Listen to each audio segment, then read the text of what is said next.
Welcome back to this video. In today's tutorial, I'm going to teach you on how to record incoming calls on Android phone without installing any app. So let's begin.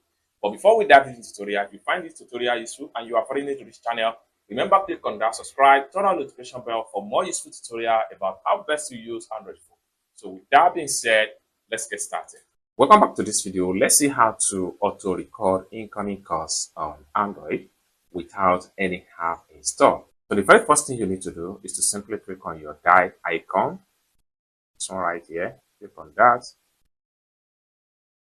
And the next thing you need to do is to simply click on this icon, this setting icon right here.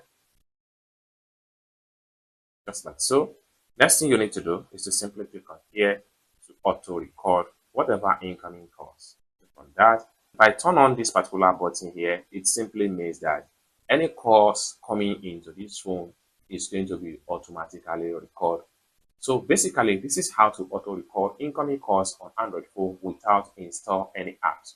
I hope you really got value for this video. If you find this video useful, give this video a big like, and also remember to subscribe to the channel, turn on the notification bell for more tutorial tips and tricks on how best to use Android phone.